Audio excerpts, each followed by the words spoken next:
Hello friends, मी मीरा आजच्या युववाणीच्या कार्यक्रमामध्ये तुमचं सगळ्यांचं अगदी मनापासून स्वागत करते. फ्रेंड्स, आजचा एपिसोड काही हटके आहे आणि स्पेशलही. का? कारण तुमच्या सगळ्यांचा काहीसा आवडता, काहीसा नावडता, काहीसा कठीण, काहीसा सोप्पा असा विषय आज तुमच्यासाठी घेऊन येते. लहानपणापासून कॉलेजपर्यंत अनेक विषयांना आपण सामोरी जातो. इंग्रजी, भूगोल, इतिहास, चित्रकला, त्याचबरोबर अनेकविध आपल्या आवडीचे विषय असोत किंवा नावडीचे विषय असोत. पण गणित हा विषय कॉलेजमध्ये आल्यावर सुद्धा काही प्रमाणात कंपल्सरी हा असतोच. आजची आपली युवा मैत्रीण इरम कोणकरी हिने गणित या विषयामध्ये मास्टर्स ही पदवी मिळवली आहेच. त्याचबरोबर ती मुंबई युनिव्हर्सिटीच्या मॅथमॅटिक्स या सब्जेक्टची गोल्ड मेडलिस्टसुद्धा आहे. चला तिचा हा प्रवास तिच्याचकडून जाणून घेऊया.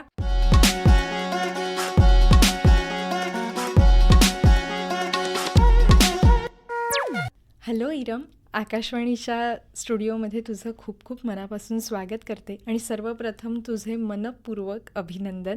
कारण गणित हा विषय नाही म्हटलं तरी खूप कठीण किंवा अवघड. बापरे, गणित हे नाव ऐकल्यावरच खूप वेगवेगळ्या संकल्पना येतात आपल्या मनामध्ये आणि त्याच्यामध्ये तुला गोल्ड मेडल मिळालं आहे. त्याबद्दल आकाशवाणीच्या संपूर्ण परिवारातर्फे, युवक दोस्तांतर्फे तुझं खूप खूप मनापासून अभिनंदन. Thank you so much. आम्हाला नक्की हे जाणून घ्यायला आवडेल की तुझं प्राथमिक शिक्षण कुठे झालं? माझं प्राथमिक शिक्षण मी 1ली ते 7वीपासून उर्दू शाळेत झालं होतं. हां. आफ्टर दॅट माझा 8वी ते 10वी मी मराठीमध्ये गेली होती. बरं. पण आहे ना, मला मराठी येत पण नव्हती त्यावेळी. हां. बोलायला येत नव्हती, फक्त समजत होती थोडी थोडी. तर पण मला एक होतं की चॅलेंज एक्सेप्ट करायचं, की आपण ज्या पण विषयामध्ये गेलो तर त्या विषयामध्ये आपल्याला we have to be successful in that subject. Then I worked hard so much and I got 89% at that time. माझे जे टीचर्स म्हणजे कोकण संस्था होती तिथून मुंबईतून एक गोल्ड मेडल माझ्यासाठी त्यांनी बनवून आणलेलं, की ही मुलगी उर्दूतून मराठीमध्ये आली आणि एवढे चांगले पर्सेंटेज त्यांनी घेतले. त्यामुळे त्यांनी माझा सत्कार केला होता. आफ्टर दॅट मी 11वी-12वीमध्ये सायन्स हा सब्जेक्ट घेतला होता, कारण मला सायन्स आवडायचं. ओके. 10वीचं शिक्षण कुठल्या शाळेमध्ये झालं? 8वी ते 10वी शाळेचं नाव? रासी वेर्डे माध्यमिक विद्यालय साटोरी. ओके. मग जेव्हा तू उर्दू शाळेतून मराठी शाळेमध्ये शिफ्ट झालीस तर त्यावेळेला तू ते कोपअप कसं केलंस? पहिले तर खूप भीती होती मनात, कारण मराठी बोलायला येत नव्हता. कसं करणार हे समजत नाही होता. माझी मराठी खूप वीक होती. कारण आमच्या इथे सगळे उर्दू म्हणजे उर्दू आहे, हिंदीमध्ये बोलायचे, तसं सगळं होतं. मराठी वगैरे जास्त नाही, फक्त समजायची. पण ही एक competition, as an competition I saw it. Then पर मला म्हणजे एक होतं की आपल्याला मेहनत करायची आहे.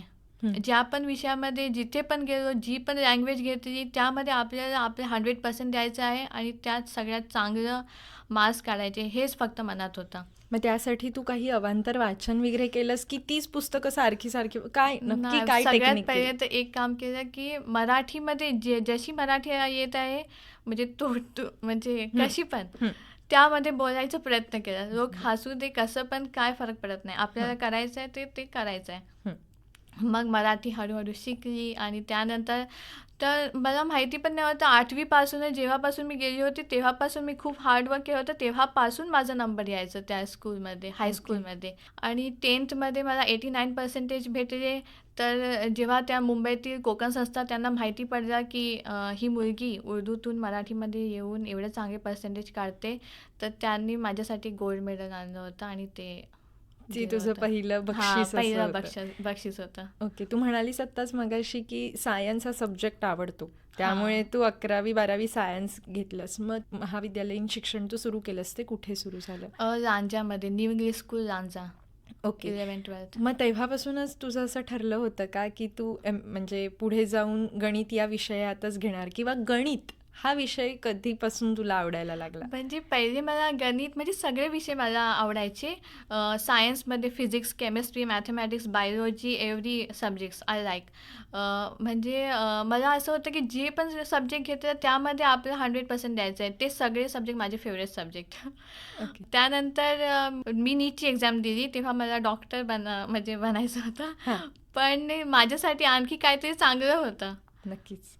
हां, तर त्यानंतर मी बी-एस-सीमध्ये रांजा स्कूल आहे, ACS कॉलेज रांजा, बी-एस-सी तिथे केली. तिथे माझं केमिस्ट्री, स्टॅटिस्टिक्स, मॅथमॅटिक्स हे सब्जेक्ट होते आणि त्या सगळ्यामध्ये मला चांगले मार्क्स भेटायचे, अरे वाह! 90 अबोव. हां.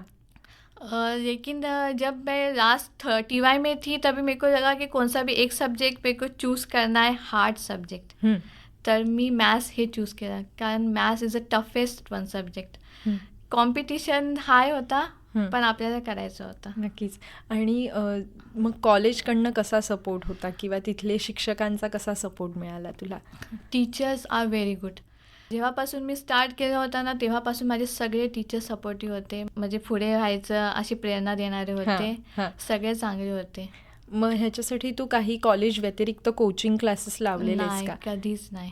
कोचिंग क्लासेस मी कधीच नाही घेतली. मला आहे ना फक्त अभ्यास, इंडिव्हिज्युअल अभ्यास म्हणजे घरी करायचं जे अभ्यास होता ना तेच आवडायचं. मी ट्युशन वगैरे काही घेतलं नाही कारण मला वाटत होतं की माझा अभ्यास आहे ना घरी चांगलं होतं. हं. हेच माझा विचार होता आणि मी घरीच अभ्यास करत होते. ओके. मग घरचं वातावरण कसं आहे तुझं? हां, घरचं वातावरण चांगलं आहे. माझी मम्मी, माझे पप्पा सगळे ते सपोर्टिव्ह आहे. माझी बहीण, माझा भाऊ they are with me through out my journey. हं. आणि ते सगळे खूप सपोर्टिव्ह आहे. हां, नक्कीच. त्यांच्या सपोर्टशिवाय इतकं मोठं यश मिळणं थोडंफार अशक्यच आहे, नाही का? हां. या गणित आता MSc इन मॅथ्सची तू गोल्ड मेडलिस्ट होल्डर आहेस. तर मग इथून पुढे तुला काय करायचं आहे? मला नेट सेटची एक्झाम द्यायची आहे आणि PhD करायची आहे. ओके. याच विषयामध्ये. हां, मॅथ्स. गणित या विषयामध्ये सुद्धा अनेक उपविषय आहेत, सब सब्जेक्ट्स आहेत. मग त्यातला तुला कोणता जास्त आवडतो आणि थोडासा कमी आवडतो असं काही आहे का? मला सगळ्यात जास्त कॅल्क्युलस हे सब्जेक्ट सर्वात जास्त आवडायचं कारण ते सॉल्व करायचं होतं. फक्त सॉल्व करायचं. त्यात जेवढे मॅथ्सचे प्रॉब्लेम असतात ते सगळे सॉल्व करायचे. मला सॉल्विंग पार्ट खूप आवडायचा. ओके. आणि ग्राफ थेरी ती थोडी थेरी टाईप होती. हां. त्यामुळे ती थोडी कमी आवडायची. पण त्यात पण मी चांगलं करत होती. पण ती थेरी होती ना तर थोडी कमी. पण सॉल्विंग पार्ट माझा चांगला होता. ओके. त्यामुळे कॅल्क्युलस जास्त आवडायचं. हां. नंतर तू आता मुंबई युनिव्हर्सिटीमधून MSc ही डिग्री घेतलीस. तर मग घर सोडून जेव्हा बाहेर जाऊन राहावं लागलं मग तेव्हा काही चॅलेंजेस फेस करायला लागले का? नाही, असं काय नव्हतं. सगळं चांगलं होतं. मग जेव्हा गेलीस तेव्हा तिथे सेटल होण्यासाठी काही करावं लागलं किंवा अभ्यासाचं शेड्यूल कसं होतं तुझं? अभ्यासाचं शेड्यूल म्हणजे मला जेव्हा पण वेळ भेटायचा तेव्हा मी अभ्यास करायची. ओके. आणि माझं जास्त लक्ष फक्त अभ्यासातच होतं. हां. म्हणजे खेळणे बिणे हे कधीच मला आवडायचं नाही. फक्त अभ्यास आणि अभ्यास. अभ्यास कंटाळा आला तरी अभ्यास. अभ्यास. कारण तेच माझी फेवरेट. माझी बुक्स सगळे मी आत्तापर्यंत सगळे जपून ठेवले. जेव्हा लहानपणापासूनचे आत्तापर्यंतचे जेवढे पण बुक्स आहेत ना ते सगळे माझ्याकडे आत्तापर्यंत आहेत. ओके. मी आता म्हणजे आपली बुक्स पण कुठे म्हणजे फेकत नाही, कुणाला देत नाही. म्हणजे अभ्यासासाठी देते पण अशी कुठे हे करायचं ते मला आवडत नाही. ते सगळे माझ्याकडे आतापर्यंत आहेत. सगळे जपून ठेवलेली आहे. किती छान. जर हे नाही तर अजून कुठला विषय तू घेतला असतास? म्हणजे गणित नाही तर अजून काय वेगळं? गणित, मॅथमॅटिक्स हा माझा म्हणजे टफ सब्जेक्ट होता आणि हे सगळ्यात टफ आहे सब्जेक्ट. तर मला वाटत होतं मी विचार तर केला नाही पण स्टॅटिस्टिक्स हे पण गणितासारखंच आहे subject. Maths, statistics they are similar. Okay. इथून पुढे आता तू म्हणालीस नेट सेट देऊन तुला PhD करायची आहे. तर अजून आपल्या युवक दोस्तांसाठी तू सांग की अशी कुठली क्षेत्र आहेत? आता PhD झाली त्याच्यानंतर ॲज अ करिअर अपॉर्च्युनिटी म्हणून आपल्या फ्रेंड्सनी हा विषय का घ्यावा? सबसे पहले तो मैथ्स है, ये सबसे टफ सब्जेक्ट है तो फिर मैथ्स लो क्योंकि अभी मैं देखती हूँ कितने सारे स्टूडेंट रहते हैं 11th-12th के वो मैथ्स नहीं लेते डर की वजह से कि मैथ्स हार्ड है. लेकिन सबसे इम्पॉर्टेंट सब्जेक्ट एक ब्रांड है वो मैथ्स. सबसे हाई ब्रांड. मेरे एक टीचर्स ने मुझे बताया था कि अगर हम कहाँ पे खरीदारी करने गए हं, तो फिर हम कौन से चीज़ें ज़्यादा खरीदेंगे, रास्ते पे की कि मॉल में की। हं. तो फिर मैंने जवाब दिया था कि मॉल की चीज़ें हम ज़्यादा प्रेफर करेंगे। रास्ते पे का मतलब रास्ते पे की चीज़ें अच्छी होती, वहाँ पे ज़्यादा गर्दी रहती, पर जो मॉल होते हाईएस्ट पेड मॉल जो होते हैं उसमें गर्दी भी कम रहती, लोग कम रहते, लेकिन वहाँ का ब्रांड रहता हो, क्वालिटी क्वालिटी क्वालिटी रहती, महत्वाची क्वालिटी आहे. क्वांटिटी कौन सा ज़्यादा है, तो क्वालिटी ज़्यादा इम्पॉर्टेंट हं, है। हं, हं. तो फिर मैथ्स तो क्वालिटी है वो। हां, हो. किती छान. खूप छान सांगितलंस. मध्यंतरी कोविडच्या काळामध्ये सगळंच एकदम ठप्प झालेलं आणि सगळंच ऑनलाईन मोडमध्ये गेलं होतं. मग त्यावेळेला तुझा अभ्यास, तुझं हे शिक्षण कसं सुरू होतं? म्हणजे ऑनलाइन होता तो थोड़ा हार्ड भी, मतलब ऑनलाइन की आदत तो नहीं थी, हमेशा ऑफलाइन की आदत थी, लेकिन सब अच्छे से, बस सिर्फ नेटवर्क का एक प्रॉब्लम होता था क्योंकि मैं विलेज में थी तभी, तो फिर नेटवर्क तो ज़्यादा होता नहीं था, तो फिर यहाँ वहाँ पे जहाँ पे नेटवर्क होता था वहाँ पे भाग कर जाना पड़ता था और लेक्चर्स हं, अटेंड करनी पड़ती थी, लेकिन मैंने सारी लेक्चर्स अटेंड की थी, एक भी लेक्चर ऐसे मिस नहीं हुआ था। हं. मेरे लेक्चर्स बहुत इंपॉर्टेंट होते थे, तो फिर हं. मैं वो सारे अटेंड करती थी लेक्चर्स। ओके. आता जसं लेक्चर अटेंड केल्यानंतर असं म्हणतात की आपण जे सादर करतो त्याच्यापेक्षा खूप जास्त प्रॅक्टिस लागते. तर मग तू काय करायचीस? कारण गणित आता तू म्हणालीस तुला आवडतं कॅल्क्युलेशन किंवा ह्याच्यामध्ये. मग तू अशी वेगवेगळी पुस्तकं रेफर करून ते सॉल्व करायचीस की जे तुम्हाला कॉलेजने रेफरन्ससाठी दिलंय तेच घेऊन तेवढंच सारखं सारखं सोडवत बसे? तुझी काय स्ट्रॅटेजी होती? नाही, ऐसा तो बिलकुल नाही था. एम-एस-सी असा एक विषय आहे जो स्वतः करायचं, स्वतःपासून करावं लागतं आपल्याला. कारण एम-एस-सीमध्ये टीचर्स असतात, पण आपण पण तसे मोठे झालेले असतात, तर आपल्याला आपली अभ्यास स्वतःच करावे लागते.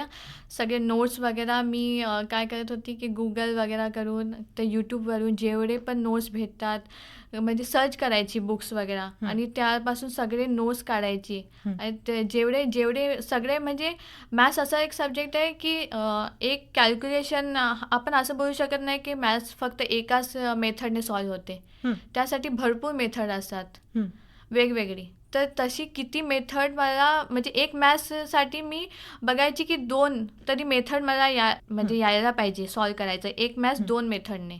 म्हणजे तसं मी अशी एक हे करायची, म्हणजे मेथड फाइंड करायची, कसं मी कसे म्हणजे फाइंड करू शकते, कसं सॉल्व्ह करू शकते, ओके. Different different methods. हां. मग या हे. ह्याच्यामध्ये तुला जी आपली टेक्नॉलॉजी आहे ती खूप उपयोगाची नक्कीच पडली असेल. हां, खूप उपयोगाची. आत्ता तू जसं म्हणालीस की 2 मेथड्स तरी तू म्हणजे प्लॅन ए किंवा प्लॅन बी असं हां. ठेवायचीस. तसं पेपर सॉल्व करताना असं काही असायचं की हा प्रश्न पहिला सोडवायचा, नंतर हा दुसरा, असं काही असायचं का त्याच्यामध्ये? नहीं, मेरा तो हमेशा ऐसा रहता था कि जितने भी क्वेश्चंस आते हैं कि वो सीधे एकदम सॉल्व करूँ, हं, जैसे 1 2 3। हं, तो फिर मैं जैसे बड़े बड़े क्वेश्चंस रहते थे वो पहले सॉल्व करके देती थी, हं, ऐसा होता था। और एमसीक्यू रहता था वो बाद में लास्ट में सॉल्व करती थी आराम से, लेकिन जो बड़े बड़े क्वेश्चंस होते थे वो पहले सॉल्व करती थी। पहिल्यांदा. ओके. एक पटकन आपण रॅपिड फायर राऊंड घेऊया. भूमिती की बीजगणित? भूमिती. ओके. घरून अभ्यास करणं की कॉलेजमध्ये जाऊन अभ्यास करणं? कॉलेजमधून, पण इंडिव्हिज्युअल अभ्यास करायला घरी आवडतं. ओके. गाणी ऐकायला आवडतात की मूव्हीज बघायला आवडतात? गाणीवर. गाणी. ओके. ऑनलाईन स्टडीज की offline? Offline. Offline. Group studies की individual learning? Individual. Individual learning. Okay. At the end of the day, ऊपर तेरे लटकी है परफॉर्मेंस की तलवार, ऐसी दरिया है ये, रिमेम्बर कर ले, जो डूबे वो ही होता है पार। जो भी आए यहाँ पे उसको चांस एक मिलती है, हर नजर की यहाँ पे सोचो एक मंजिल ही है। मौका मिले तो खोना नहीं, के आएगा ना ये बार बार। धक्का मार जरा जोर से, धक्का मार जरा दिल से, धक्का मार, धक्का मार। आत्ताच नुकताच 23 फेब्रुवारी रोजी मुंबई युनिव्हर्सिटीतर्फे हा सोहळा संपन्न झाला. तर त्यावेळेला तुला गोल्ड मेडल हातामध्ये मिळालं, तर त्यावेळेला तुझ्या मनातल्या भावना नक्की कशा होत्या? सगळ्यात आधी तर I complete my MSc mathematics as an gold medallist of Mumbai University and this programme is held in Sir Cowasji Jehangir Hall at VT in Mumbai. And my chief guest, respected chief guest, was Chairman Dr. Anil Sahasrabudhe, Chairman of National Education Technology Forum and Chairman of National Board of Accreditation, New Delhi. And my respected sir, Dr. Digambar Shirke, Vice Chancellor of Mumbai University. They give me that medal. This is really proud moment, precious moment. And I thank to my Allah who blessed me with this, my family. They are watching that program. I'm really happy at that moment. My brother, sister, my family, my Jiju, everyone. ज्या वेळेला result लागला आणि तुला कळलं की तू gold medallist आहेस, त्यावेळेला तुझ्या मनातल्या भावना नक्की कशा होत्या इरम? पहिले तर मी कधी विचार केला नव्हता की मी गोल्ड मेडलिस्ट बनणार. फक्त MSc, एवढं होता MScच्या, तरी पण सगळ्यात हार्ड सब्जेक्ट मॅथमॅटिक्सचा. पहिले तर फक्त एवढाच विचार होता की आपल्याला अभ्यास करायचा आहे, चांगला करायचा आहे, फक्त तेवढाच होता की जो पण विषय घेतला त्यात आपल्याला 100% द्यायचा आहे आणि सक्सेस ते तर भेटतेच. तर आणि टॉप करायचं आहे फक्त. आणि जेव्हा मला माहिती पडलं की मी गोल्ड मेडलिस्ट आहे, पहिले तर विचार नाही, म्हणजे हे कधी विचारच नाही केला होता. पण खूप हेच असं वाटलं की मी सगळे टॉपर्सची टॉपर मॅथ्समध्ये. तर हे खूप चांगलं असं एक प्राऊड मुमेंट होता माझ्यासाठी, माझ्या फॅमिलीसाठी. नक्कीच. इथून पुढे तू आता नेटसेट आणि PhD करायचं, पण त्याच्यानंतर तुला कुठल्या ट्रेडमध्ये जायला आवडेल? म्हणजे MSc इन मॅथची गोल्ड मेडलिस्ट आणि प्लस आता PhD आणि ह्याच्यामध्ये सुद्धा तू छान यश प्राप्त करशीलच, या आमच्या शुभेच्छा तुझ्याबरोबर आहेतच. पण मग ते झाल्यानंतर पुढे तुला काय करायचं ॲज अ करिअर म्हणून? मी टीचर हे.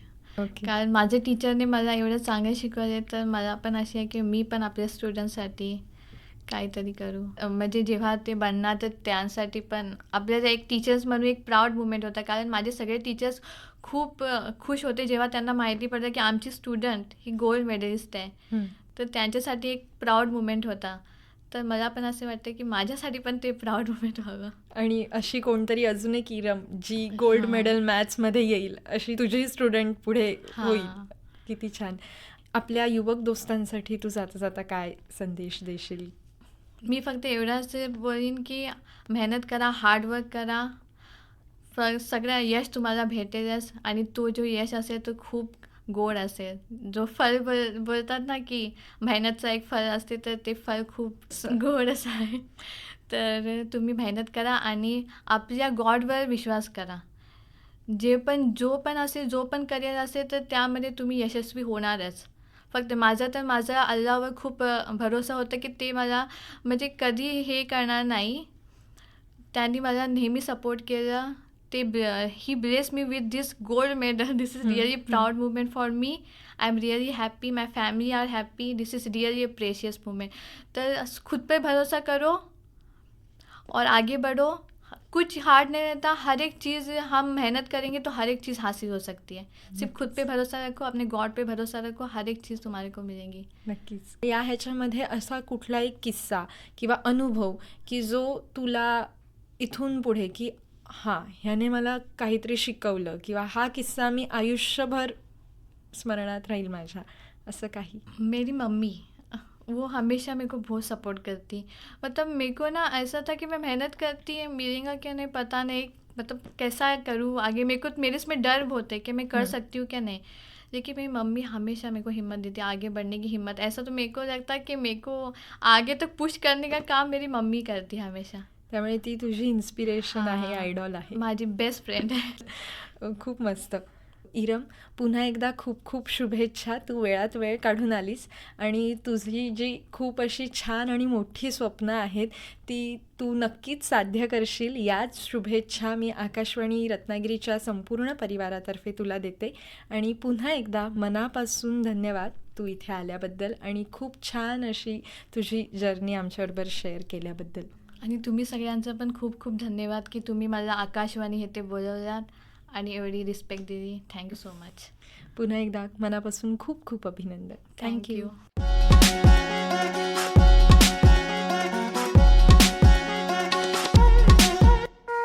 आताच आपण गोल्ड मेडलिस्ट इरम रफिक कोणकरी हिची मुलाखत ऐकली.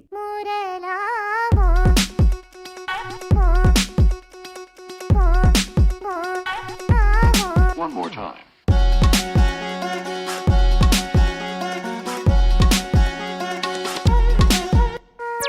रुकी रुकू मैं ना क्योंकि उंगली पकड़ ली सपनों की.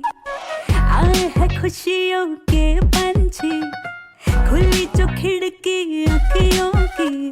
दिल तो बलून है, जुनून से भरा है जो, मेरी धड़कनों की स्वीट ट्यून से भरा है जो.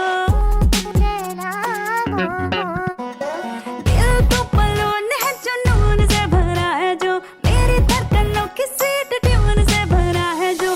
मैं रहूं क्यों शायद, मनवा पंख फैला के likes to fly. दुनिया पुल पुल पुल कर keeps on trying. मनवा पंख फैला के likes to fly. दुनिया पुल पुल पुल करे.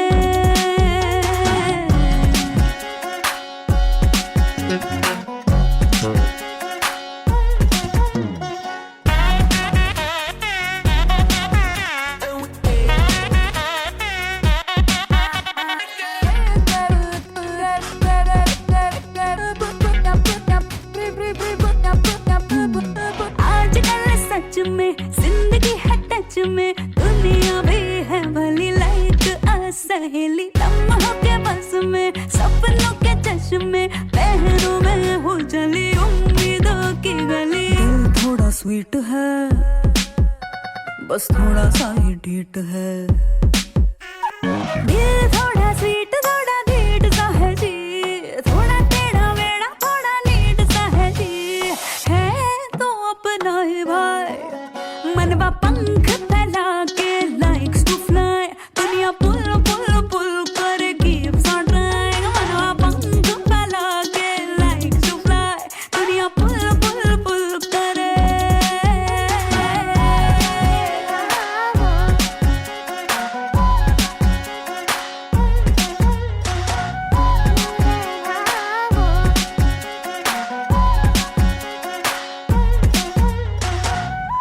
फ्रेंड्स, या म्युझिकल ब्रेकनंतर युववाणीच्या कार्यक्रमामध्ये तुमचं पुन्हा एकदा मनापासून स्वागत करते.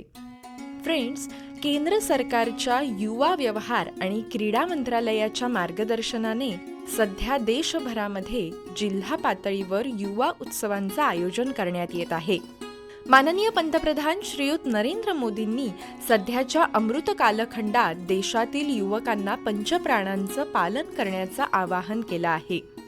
विकसित भारताची निर्मिती, वैचारिक गुलामगिरीतून संपूर्ण मुक्तता, आपल्या देशातील वैभवशाली परंपरेचा अभिमान, राष्ट्रीय एकता आणि नागरिकांप्रती असलेल्या कर्तव्यांचं कसोशीनं पालन हे ते पंचप्राण आहेत. या पंचप्राणांचं आचरण आजच्या तरुणाईने अंगी बाणवलं तर देशाच्या शतक महोत्सवी वर्षात म्हणजेच 2047 साली भारत हा जगातील अग्रगण्य देश असेल. याच बाबी आजच्या तरुण पिढीवर बिंबवण्यासाठी केंद्रीय युवा व्यवहार आणि क्रीडा तसंच माहिती आणि प्रसारण मंत्री अनुराग सिंग ठाकूर यांच्या मार्गदर्शनाखाली युवा महोत्सवांचं आयोजन करण्यात येत आहे. याचाच एक भाग म्हणून रविवार दिनांक 26 मार्च 2023 रोजी रत्नागिरी जिल्ह्याचा युवा उत्सव कुवारबाव रत्नागिरी इथल्या मानेज इंटरनॅशनल स्कूलमध्ये संपन्न झाला.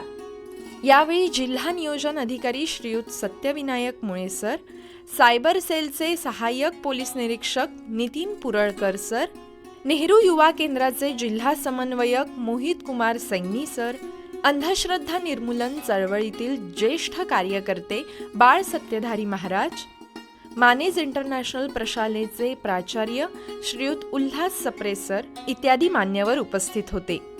यावेळी समूह नृत्य स्पर्धा, चित्रकला, वक्तृत्व, कविता लेखन, त्याचबरोबर मोबाईल फोटोग्राफी अशा विविधरंगी स्पर्धांचं आयोजन एकाच वेळी करण्यात आलं होतं. त्याचे निकाल आता मी तुम्हाला सांगणार आहे. प्रथम समूह नृत्य स्पर्धा.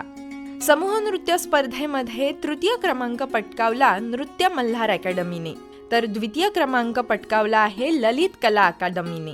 प्रथम पारितोषिक मिळालं आहे कला सार्थ ग्रुप यांना. चित्रकला स्पर्धेमध्ये तृतीय पारितोषिक मिळालं साहिल सुरेश मोवळे याला. तर द्वितीय क्रमांक मिळाला आहे साई दीपक सनगरे याला. आणि प्रथम क्रमांक मिळाला आहे विलास विजय रहाटे याला. युवकांशी निगडीत विषयांवरून कविता लेखन स्पर्धा आयोजित करण्यात आली होती. या स्पर्धेमध्ये तृतीय क्रमांक मिळाला स्वाती कृष्ण गोरे हिला. तर द्वितीय क्रमांक मिळाला भावेश प्रदीप गोंबरे याला. आणि प्रथम क्रमांक मिळाला श्रावणी संदेश पारकर हिला. मोबाईल फोटोग्राफी कॉन्टेस्टमध्ये तृतीय क्रमांक मिळाला साहिल संजय तेरसे याला. तर द्वितीय क्रमांक राकेश रमेश होरंबे याला. आणि प्रथम क्रमांक फबिहा इम्तिहाज शेख हिला.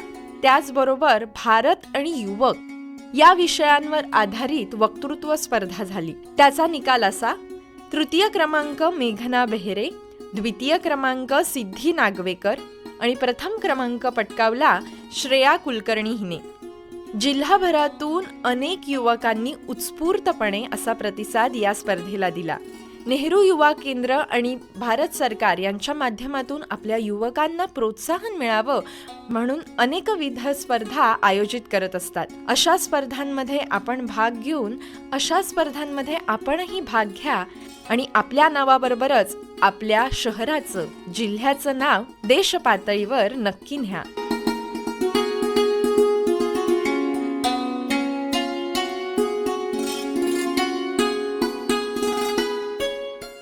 आमचे विविधरंगी कार्यक्रम आमच्या YouTube चॅनल आकाशवाणी रत्नागिरी यावर सुद्धा आहेत. तेव्हा तिथेही जाऊन तुम्ही त्यांचा आनंद नक्की घेऊ शकता. चला तर परत भेटूच युववाणीच्या पुढच्या कार्यक्रमात. तोपर्यंत बाय बाय, टेक केअर. ही आकाशवाणी रत्नागिरी केंद्राची निर्मिती होती.